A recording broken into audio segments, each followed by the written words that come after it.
Olá, meu nome é Isabelle e hoje estou aqui para fazer um podcast junto com os meus amigos.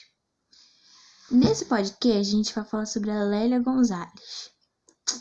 Lélia de Almeida Gonzalez nasceu no dia 1º de fevereiro de 1935. Seus pais se chamavam Acácio Joaquim de Almeida, um ferroviário, e Ursinda Serafim de Almeida, uma empregada.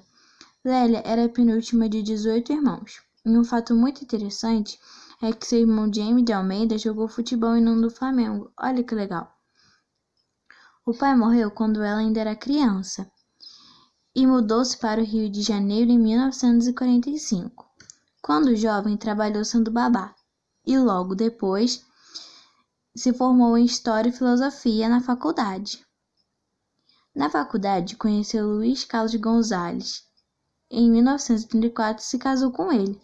Nesse meio tempo, ela foi professora na rede pública de ensino e mais tarde, na Pontifícia Universidade Católica do Rio de Janeiro, PUC-RJ, ela também ensinou Antropologia e Cultura Popular Brasileira, chegando a ser diretora do Departamento de Sociologia e Política.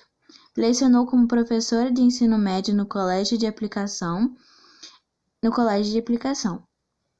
Em 1966, Gonzalez foi convidada pelo diretor Rubens e lecionou na Escola de Artes Visuais do Parque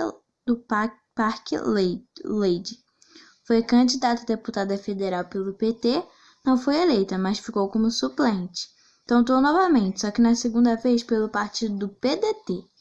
Novamente não foi eleita, mas ficou como suplente. Isso será discutido mais tarde pela Laura Fedócio. Isso aí, Isabelle. Ativista incansável, participou também de diversas organizações, como o Instituto de Pesquisa das Culturas Negras, IPCN, e o Coletivo de Mulheres Negras Ninzinga, do qual foi uma das fundadoras. Em Salvador, fez-se presente na fundação de Olodum. Seu importante papel de defesa das mulheres negras ajudou a Lélia à indicação para membro do Conselho Nacional dos Direitos da Mulher, CNDM. Atuou no órgão de 1985 a 1989. Passou a fazer parte do Partido dos Trabalhadores, PT, e disputou vaga na Câmara Federal em 1982, alcançando a primeira suplência. Foi candidata a deputada federal em 1982. Em 1986, estava no Partido Democrático Trabalhista, PDT, por onde se candidatou como deputada estadual, também conquistando a suplência. A Lélia também participou da política, mas ela defendia outras coisas, como o racismo e o feminismo, e a Letícia vai falar mais sobre isso, né, Letícia? Isso mesmo. Bem, assuntos como feminismo e racismo vêm sendo discutidos há um bom tempo. Porém, apenas de um tempo para cá, os assuntos estão ganhando mais visibilidade e importância, principalmente devido às grandes massas de pessoas que se veem juntas ao movimento feminista e pessoas que se posicionam contra o racismo. Porém, na época em que Lélia viveu, os assuntos do tipo não tinham importância, e devido a justamente isso, a falta de naturalidade desses assuntos serem discutidos. Lélia era vista, como todas as pessoas que faziam o mesmo, uma mulher fora dos padrões, simplesmente porque lutava com toda razão pelos seus direitos. Como sabemos, as mulheres nunca tiveram voz, principalmente as mulheres negras. Elas eram muito vistas como incapazes, inferiores, elas eram silenciadas. E isso mudou apenas quando elas decidiram que não iriam mais aceitar isso e que mereciam ser ouvidas e respeitadas. Lélia foi uma dessas mulheres e ela ajudou a fazer a diferença. Por isso, e uma série de outras razões, ela foi incrível, principalmente se dando aos fatos de que algumas décadas atrás, mulheres não tinham liberdade de expressão. Ela também frisava muitos assuntos como racismo. Foi basicamente uma pioneira quando se falava de racismo estrutural, que é o preconceito já enraizado na nossa sociedade, desde antigamente. Podem ser palavras de origem racistas, termos, etc. As situações racistas ainda existem presentes na nossa sociedade, mesmo hoje em dia sendo crime. Mas o papel de Lélia e de outras pessoas que davam voz ao movimento negro foi extremamente fundamental para uma sociedade mais justa e igualitária. Lélia Gonzalez mudou toda a nossa história. Ela trouxe mais igualdade, representatividade. Ela foi uma das grandes revolucionárias desse país. Sua crítica evidenciou que muitas mulheres negras tinham uma posição estratégica, tanto no movimento negro quanto no feminista, diz a arquiteta e urbanista Joyce Beth, integrante do coletivo Imprensa Feminista. As coisas eram vistas daquele jeito, mas e no futuro? A Taline vai falar sobre isso. Entre a análise de sua vida e intelectual, deixou uma mistura de saberes e vivência em diversas áreas que marcou uma geração de militantes negras. Sendo assim, podemos afirmar que no fim da década de 1970 ela saiu da condição de sujeito desautorizado, assumindo a condição de intercessora de todas uma geração de homens e mulheres negras. Em 2015, foi homenageada pelo Centro Cultural Branco do Brasil, que organizou a explicação Lélia Gonzalez, o feminismo negro, como pouco da história. Em 2018 foi publicada o livro Lélia Gonzalez, Primavera para as Rosas Negras. Foi a pioneira em recuperar o trabalho da autora, depois de passar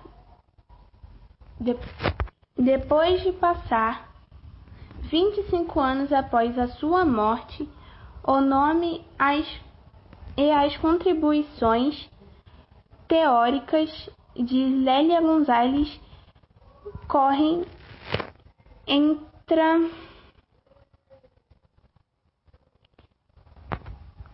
entre a visibilidade. A Academia de Tentativa de Difusão e afirmação de seu legado, principalmente por parte da pesquisadora e feminista negra. Contudo, mesmo com esses obstáculos, as mulheres negras se destacam em lutas que atingem diversamente o próprio opressor nas diferentes formações de atuação.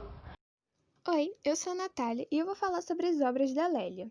Ela escrevia livros e artigos sobre acontecimentos daquela época. Ela escreveu mais sobre racismo e feminismo, mas também escreveu sobre outras coisas, como política, sexismo, os terrores que os negros sofriam, etc. Os livros que ela escreveu foram Lugar de Negro, com Carlos Heisenberg, em 1982, e Festas Populares no Brasil, em 1987.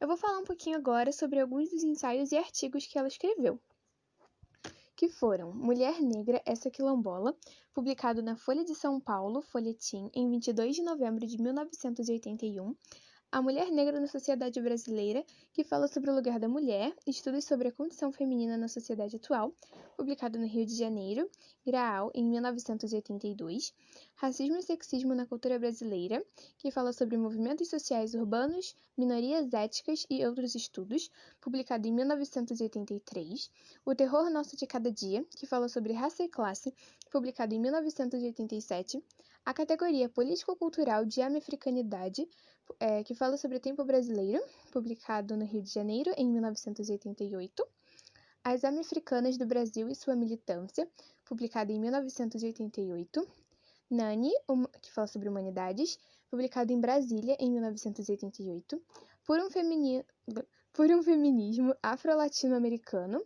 publicado na Revista Isis Internacional, em 1988, A Importância da Organização da Mulher Negra no Processo de Transformação Social, que fala sobre raça e classe, em 1988.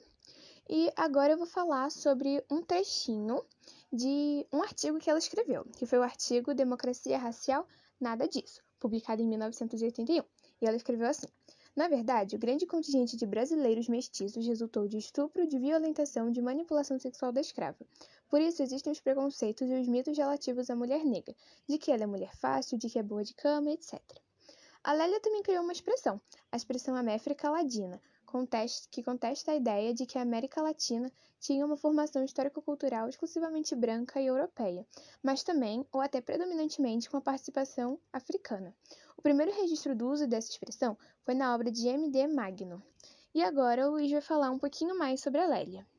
Lélia exerceu um papel fundamental na criação e ampliação do movimento negro contemporâneo. Em termos pessoais, seu grande orgulho foi servir como catalisadora dos anseios de uma parcela da juventude negra de Salvador, Bahia, no final dos anos 70, a partir de um ciclo de palestra que ela realizou na cidade em maio de 1978.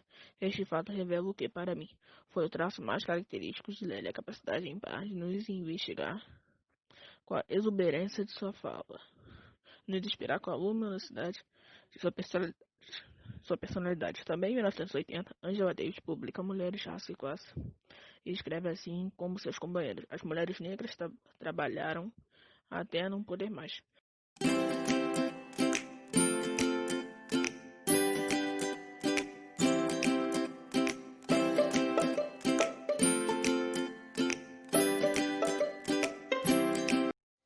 E agora, Lélia Gonzalez em uma marcha do Movimento Negro do dia 20 de novembro de 1983.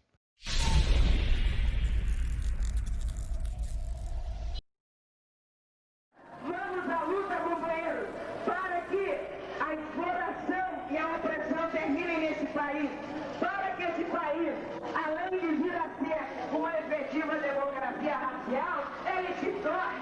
Porque para ser uma democracia racial, esse país tem que ser efetivamente uma democracia. Movimento Negro do Rio de Janeiro na rua! Essa é a marcha zumbi dos Palmares! Marcha zumbi! Herói nacional foi liquidado pela traição das forças colonialistas. O grande líder do primeiro Estado livre de todas as Américas, coisa que não se ensina às nossas crianças nas escolas. As nossas crianças não sabem, e quando eu falo de nossas crianças, estou falando de crianças negras, brancas, amarelas, não sabem que o primeiro Estado livre de todo o continente americano surgiu no Brasil e foi criado pelos negros que resistindo à escravidão, se dirigiram para o sul da capitania de Pernambuco, atual estado de Alagoas, a fim de criar uma sociedade livre e igualitária, uma sociedade alternativa, onde negros, índios e brancos pobres viviam no maior respeito, proprietários da terra e senhores do produto do seu trabalho. Palmares é um exemplo livre típico de uma nacionalidade brasileira que ainda está por se constituir. Nacionalidade esta, onde negros, brancos e mulas nesse momento, lutando para que este país se transforme efetivamente numa democracia. Adeus, senzala, diga madrugada, canavial, tapa na cara. Diga madrugada, canavial, adeus, adeus, senzala, adeus, senzala. Diga madrugada, canavial, tapa na cara. Diga madrugada, canavial, tapa na cara. Adeus, adeus, senzala, adeus, adeus, senzala. Diga madrugada, canavial, tapa na cara. Diga madrugada, canavial, tapa na cara. Adeus, adeus, senzala, adeus, adeus, senzala. Diga canavial. Vamos cantar, gente. Adeus, canavial, tapa na cara. Diga madrugada, canavial, tapa na cara. Adeus, adeus, senzala. Adeus,